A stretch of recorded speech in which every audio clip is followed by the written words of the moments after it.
I'm so excited to announce that it is officially here. Real Food for Fertility, my brand new book that I co-authored with Lily Nichols. If you're ready to embark on the incredible journey of motherhood, there's no time like the present to prepare your body for the most vital role it will ever play, the creation of new life. In Real Food for Fertility, we explore the power of nutrition to optimize your fertility and ensure a healthy start for your future child. But this book isn't just about nutrition. We delve into topics like the menstrual cycle, fertility awareness, birth control, stress management, toxins, artificial reproductive technology, and the most common reproductive health challenges affecting your fertility. Let Real Food for Fertility be your roadmap and trusted companion as you take the first step toward building your family. In a world where more couples are facing fertility challenges, your nutrition and lifestyle choices can make all the difference. Head over to realfoodforfertility.com for additional details. You can grab a copy of our book on Amazon. We currently have our paperback and ebook versions, and of course, we will be working on our audiobook version in the near future, and we'll keep you posted as to when that is available. So again, realfoodforfertility.com, and let's go ahead and jump into today's episode. This is the Fertility Friday podcast, episode number 513.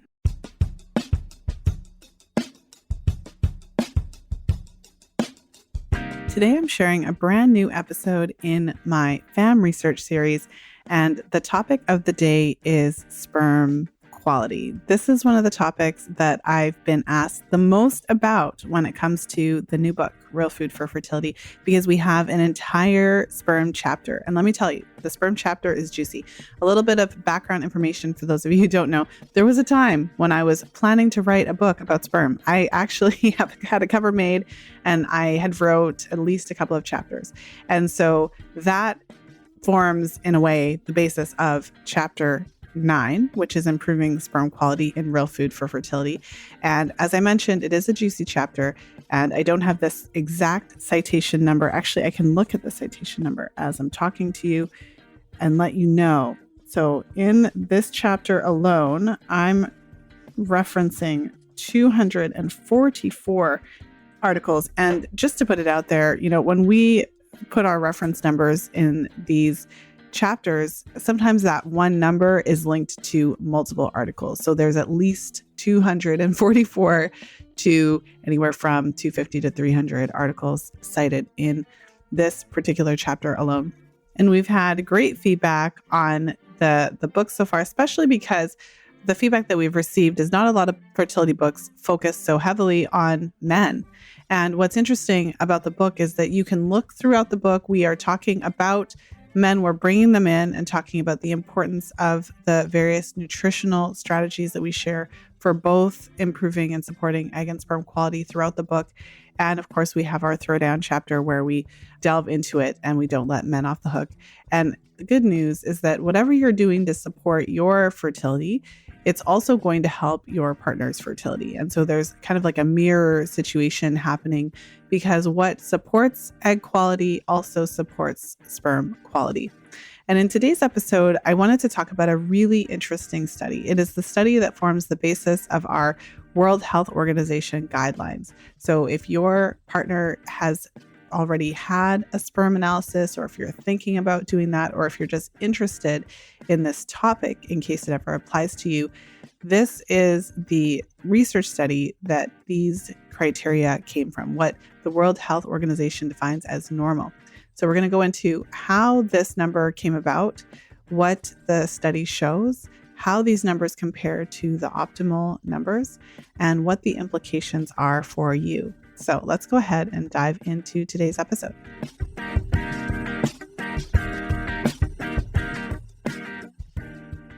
So the name of today's study, World Health Organization Reference Values for Human Semen Characteristics. And as I mentioned, this study forms the basis of our current guidelines as it relates to sperm quality. And this is important because one of my biggest pet peeves, biggest frustrations when I'm working with fertility clients is that the vast majority of fertility clients who I've worked for or who I've worked with who have had a semen analysis have been told that they're fine. And I always use the word fine because that's what they're telling me. Oh, he's fine. Everything's fine. We were told that it's all fine. He's good. He's good to go. But what's typically missing about these conversations is that their healthcare practitioner, their medical doctor, fertility specialist has not necessarily gone over the results with them to share what it means. They're just being given this blanket statement that everything's fine. And what's interesting is that when I'm working with clients, and also this applies to my FAMM practitioners when we're working with clients and when we're going into the conception unit, this is something interesting because when we take our clients through the same semen analysis that they were provided no information about, and we just go through it step by step with them and compare the reference values that their partner had to what is considered optimal, it's often extremely eye-opening. And for all of my clients, all of them, 100%, that was the first time anyone had ever done that with them. So that's why this is important and interesting and helpful. So in this particular study, what they did is they actually took 4,500 men. They took semen samples from over 4,500 men in 14 different countries on 4 continents, and they analyzed the semen parameters of these men. And in particular, they took special interest in the men whose partners had successfully conceived within 1 year. So what they did, again, just to kind of put it out there, they had 4,500 men in 14 different countries. So they took the semen analysis for all of these men. But in particular, for the purpose of the study and for the purpose of determining the World Health Organization characteristics, they looked specifically at the men whose partners had conceived within 1 year. And they took all of those parameters and they actually put them in a graph and separated it by centile. So if you take it back to, math class, if you think back, dial up the archives to whether it's high school or junior high math, where we were actually doing stuff like this. So centiles. So you 5th centile, 10th, 50th, 100th, right? So if you're in the 95th percentile, it means that your results are better than 95% of the other people, right? And there's only 5% better than you. Or if you're in the 5th centile, then it means 95% of the men were higher than you, and you are in that kind of lower 5th centile. So just to kind of put out there. So if you, and if you grab a copy of Real Food for Fertility, we share a lot of these results. In chapter 9 in particular, we have some images of normal versus abnormal sperm. We actually share the guidelines from the WHO and how they've changed over the years. So we have a table going through all this information. We also share a portion of these results. So a portion of these tables, we don't go through and share like all, the centiles, but we share some of the most pertinent ones so that you can get a sense of this. And if you're a visual person, you'll really appreciate that. So lots of important details, graphs, information, images, all this information that really you're not going to get. Where are you getting this information? Honestly, it's not a thing. I've never had a client of mine who had received this information from anywhere. So definitely unique in that respect. So back to the study, how they determined then the characteristics, they actually did look at the lower 5th centile. So they identified the lower 5th centile of all the men in the study whose partners had successfully conceived in a year. So what that means is that 95% of these men did have higher parameters than the men who fell into that 5th centile. And that actually represents the numbers that are used in the World Health Organization to identify what is considered to be normal. So I'm going to say it again, just because I know sometimes eyes can glaze over when we start talking about numbers. But essentially what they did is they had this group of men. They looked at which group successfully were able to conceive within a year. And they divided all of the parameters up from all these men. So in that particular group, there were almost 2,000 men who fell into that category whose partners had conceived within 2 years. And what they did was they looked at that lower 5th centile. So my apologies for repeating myself, but I just want to make sure that we are getting this information because it's really interesting. And when I present it in this way and just kind of share it that way, often the response I get from clients is, well, what do you mean? Like, that seems kind of low. Like, why would they use those numbers? And so I think that it's important to look at, just from their perspective, potentially the perspective of these public health organizations that are looking at creating reference ranges. So when they're creating a reference range, they're identifying a point that below which it would be warranted for you to have medical intervention. So from that perspective, it doesn't make sense for them to put the number so high that they're sending everybody for medical intervention, especially when we're thinking about a public health initiative. So I think that plays into it. So in the research paper, they actually do talk a little bit about some of the challenges with coming up with a reference range.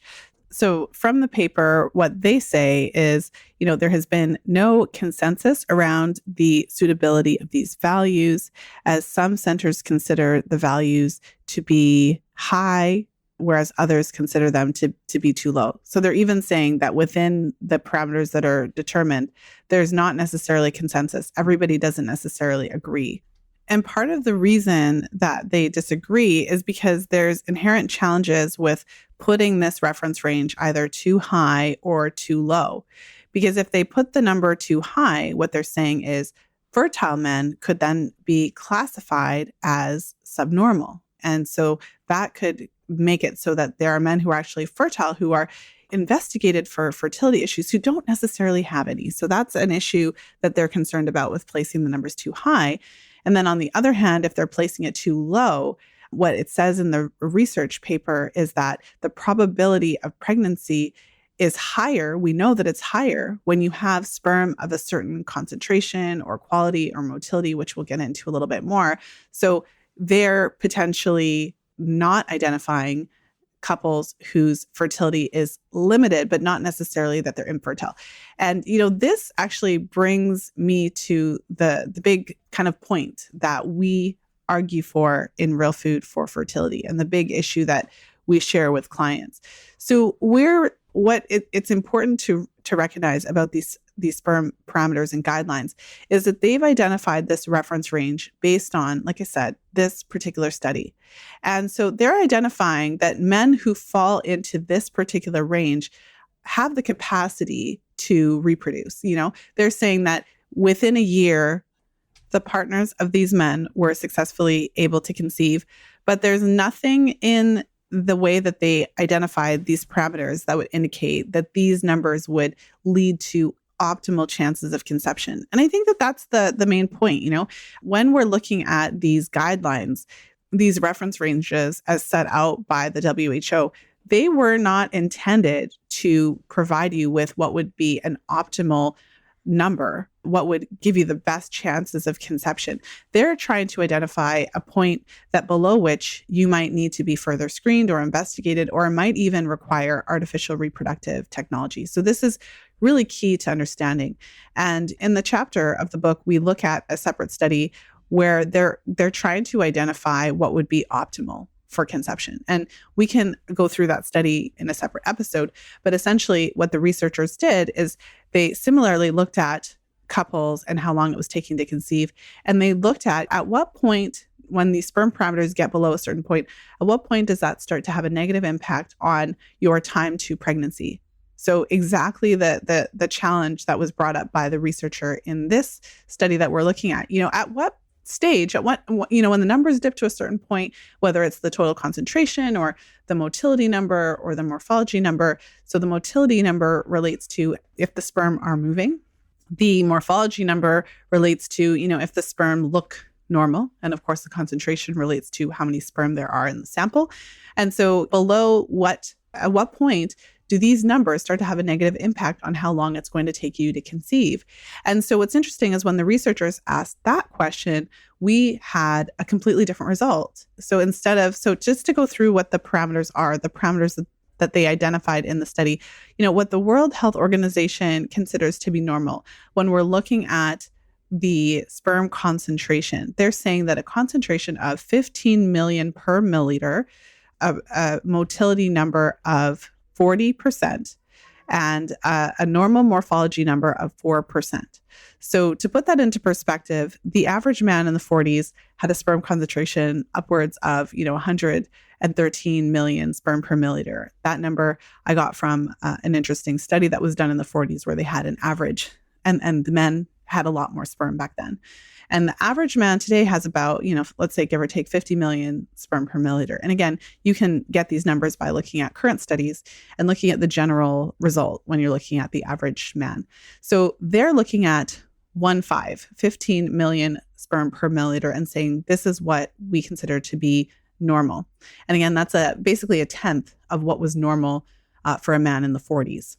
And then when we're looking at the motility number of 40% motility, 40% motility means 40% are moving, 40% are motile. So does that mean the 60% aren't moving? Right? Something to think about. And then the morphology number, 4%. So that's saying when you look at a sperm, if you think of a sperm, you think of a round head and a tail. And so 4% would look like that. And the 96% would have a variety of abnormalities. So if you were to look at them, it could be like a funny shaped head, a squashed head, some weird kind of growth on the side of the head, some issue with the tail. Maybe it has no head, maybe it has no tail, maybe it has two heads. So there's a lot of different morphological issues that could result in it not looking normal. So this is what they're saying is normal, right? And then if we look at that and compare it to what the other researchers in the other study that I mentioned identified to be optimal, well, their numbers are different. And what they identified in that study was that instead of a sperm concentration of 15 million per milliliter, a sperm concentration of 48 million per milliliter was considered to be optimal. 48 million per milliliter or higher. Instead of 40% motility, they identified a motility of 63% as being optimal. And instead of a morphology number of 4%, they identified a morphology number of 12% to be optimal. And so what we argue in Real Food for Fertility is that when you are taking these two studies into consideration, what is not being stated when you have a client, or if you have been struggling with fertility challenges and your partner has had a sperm analysis and you've been told that you are normal, what is missing from that conversation is this concept of a suboptimal range that doesn't make you, quote, infertile, because this range doesn't mean that your partner and yourself couldn't conceive. But there does come a point where if his sperm analysis falls into this suboptimal range, so it's not low enough to be flagged by the World Health Organization, by the study that we're looking at today, but it's not high enough to meet those optimal parameters. In that suboptimal range, what it means is that it could take you longer to conceive. And so from that perspective, we should actually be paying attention to it. So I would fall, as I mentioned in the study itself, it says that not all clinicians agree with the parameters as they were set. And it's really interesting to read some of the articles that came out around the time that this numbers were set when the 2010 World Health Organization document was released. And there were a number of articles that were questioning if the numbers were too low, because they were saying that if we looked at the prior numbers that were used before 2010, those numbers were a bit higher. And in that case, there were men who were identified as needing to be screened and encouraged to get an evaluation if their numbers were in this range, that all of a sudden now were classified as normal. And again, it's not that this number or this range provides a nuance. You're either with it, you're either above it or you're below it. And if you're above it, you're just told that you're normal and you're fine. And so I think this is not just an issue related to sperm in particular. I think that this issue comes up in a lot of different testing. For anyone who's aware of the difference between the typical reference ranges provided for a variety of conditions versus what would be considered a more functional range, I think this issue does come up a lot. This is a topic that has come up related to thyroid health, for example, where if your TSH is in the reference range, you might, be considered fine in the general sense. But if you're working with a functional provider And even if your numbers are higher than the reference range, but they are lower than the functional range, or if I said that the opposite way, but basically, you know what I'm saying. If your numbers meet what the reference range says is normal, but it doesn't meet what their functional range identifies as optimal, then they may still refer you to make some changes or refer you to further screening, even though you're meeting their reference range. And this is essentially what we're talking about here. Popping into today's episode with an incredible resource to share. Today's episode is brought to you by my top resource for women's health professionals, How to Interpret Virtually Any Chart Your Client Throws at You. Our new ebook breaks down complex chart interpretation into an easy step-by-step process. Head over to fertilityfriday.com/chart to snag your complimentary copy today. That's fertilityfriday.com/chart. Now let's go ahead and jump back into today's episode.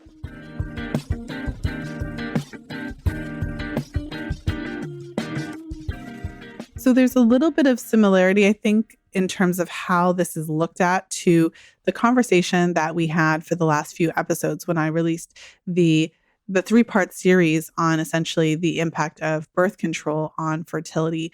And one of the topics that I touched on a few times in that series was just this idea that when the research is looking at data, they're often looking at it within a 12-month period. So they're looking at your time to pregnancy or your likelihood of pregnancy within 12 months.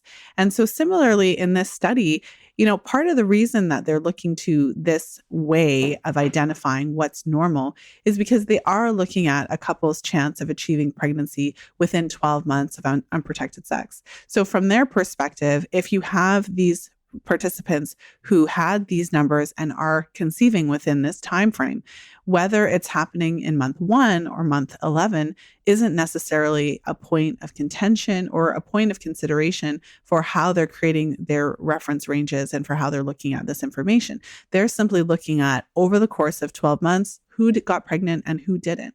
And so interestingly, when you're looking at it from the perspective of the couple who's trying to conceive, I mean, if you're trying for 10 months, 11 months, and it's not happening, you're already feeling a certain type of anxiety or frustration about it. It's typically by that stage, it's not just, you're not looking at it the same way as you did when you first started, especially given our culture and the way we look at fertility and pregnancy. And we have this expectation, obviously, that we're going to conceive right away. So if we can identify men who are then in that gray area, that subfertile range, then it potentially gives us an opportunity to improve some of those parameters that are out of that optimal range.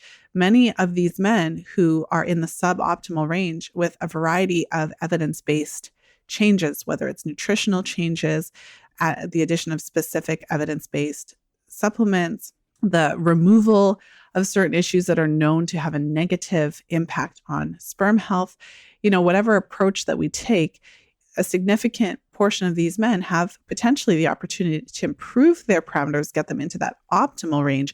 And what that could do is hasten the time to pregnancy. So instead of it taking a longer time because your partner's in the suboptimal range and you don't know that, you could identify if he does fit into that optimal range through a semen analysis and then work towards improving his parameters. And that's kind of like the whole point of why we're really putting this out there. And with a couple of stats, because I think it's really important and helpful, because we also live in a culture where fertility issues are considered to be a woman's issue for the most part. Even if we give lip service to male fertility, typically we're still thinking of it as a woman's issue. And for the record, many practitioners think that way as well. Not all, but many. And I've had a number of clients who've been trying to conceive for a while and even still have a difficult time getting their practitioners to do a semen analysis. I've had clients who've had to kind of fight to get their partner to have a semen analysis done, even though they've been trying to conceive for some time, because basically the sentiment is, well, you know, he's fine. And so this is a really important consideration. And this is, of course, why we went so hard on the data and information and research in this particular chapter, so that you can see that it's not just someone's opinion. You can see that this is evidence-based information. And so if you do choose to go ahead to your practitioner and advocate for a semen analysis or further testing, that you have the evidence and information behind you. A couple of stats to consider. Fertility rates are in that 1 in 6 couples range, which amounts to about 15% of couples overall, which is a fairly high number. And, you know, out of those cases of infertility, 20 to 30% are related to male factor infertility as the sole reason, the sole cause. And up to 50% of the time, so half, male factor is related, but not necessarily the sole factor. So half. So if you have a couple who's struggling with fertility issues, there's a 50% chance that he is a contributing factor. We looked at a variety of research studies when we were looking at writing this chapter. And in particular, what I found interesting is that there are other studies that look at the sperm parameters of couples based on time frame. So similarly, you have couples who've been trying to conceive for 1 year or couples who've been trying to conceive for 2 years or more. And from a statistical standpoint, when you have men in those couples who have been trying to conceive for a year or more or 2 years or more, statistically speaking, their parameters are lower than the parameters of men who do conceive successfully within a year. And, that is one of the perspectives of the researchers who are in favor of the sperm parameters as laid out in the paper that we're looking at today, because they're saying that of these men whose partners conceive within a year, even though they're looking at the lower fifth centile, these parameters are actually higher than men who don't conceive in that period of time. So if you were to look at men whose partners did not conceive in a 2-year time frame or longer, you would find that the semen parameters in this particular study are higher than those of the men who took longer. So that's something to consider as well, because if you've been trying to conceive, let's say for a year or more, and you are listening to this podcast, so you have a good idea of timing, fertility awareness techniques to time sex accurately. So you know how to identify your fertile window, your fertile days. You have been timing sex based on your cervical fluid, and you know how to identify ovulation and all those things. So you are timing sex correctly. You've been trying for a while and it's not happening. Statistically speaking, if it's a year or more of that you've been trying, then your partner's sperm is probably not optimal in all of those areas. And all that means is it warrants a test. It's not something that we're blaming your partner. It's not an issue actually of an individual nature either, because as I mentioned, the sperm parameters have been steadily declining for many years. The average man in the 40s, like I said, compared to the average man today, those sperm parameters have declined upwards of 70% or more. And so this is not just an issue of your partner has poor sperm and we need to kind of put him aside and act as if there's something wrong with him. This is something we all need to be aware of. And, with men, I always say they can provide a sperm sample fairly easily. As women, we can't just provide an egg sample like they can. So arguably, it's not just men's fertility that has been declining over time. It's just that we have an easier way to measure their sperm numbers compared to how we could measure our egg quality. So the quick summary of today's research article would be that when we look at the World Health Organization document, the document that determines what is considered to be normal for sperm parameters, it's really helpful to know that information was not based on what would be optimal for conception. The researchers were not looking at what parameters would actually be optimal for a natural conception. They were instead looking to identify a reference range so that they could identify when there was more likely to be a problem there. And as a result, there are men who have subfertile parameters that are not being further screened as a result. So then that means it's up to you to learn a little bit about this topic, identify what is optimal, and, advocate if you have concerns or if you've been trying to conceive for a period of time. If your partner has not been screened for his sperm parameters, then we certainly recommend that you do that sooner than later. If you did choose to work towards improving your partner's sperm parameters naturally by changing diet, changing lifestyle factors, identifying some of the issues that lead to poor sperm parameters, you want to give yourself some time, because it takes a minimum of 3 to 4 months before you start to see some of those changes. And if this is a topic that interests you, if you're wanting to delve further into the research, I highly, highly recommend that you grab a copy of Real Food for Fertility. As I said, chapter 9, we do a throwdown, because as I always say, there's no man alive whose sperm is so healthy that he can't even benefit from some nutritional dietary changes or some dedicated supplementation targeted to improving his sperm. It's just not a thing. And if you think about it also, if you are looking to optimize your cycles for conception and optimize your preconception nutrition, he should be doing the exact same thing.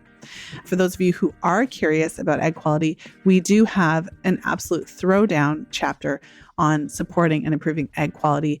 And so sperm quality chapter is chapter 9, egg quality chapter is chapter 10. And you'll find that many of the same things that are geared to supporting sperm quality also equally support egg quality.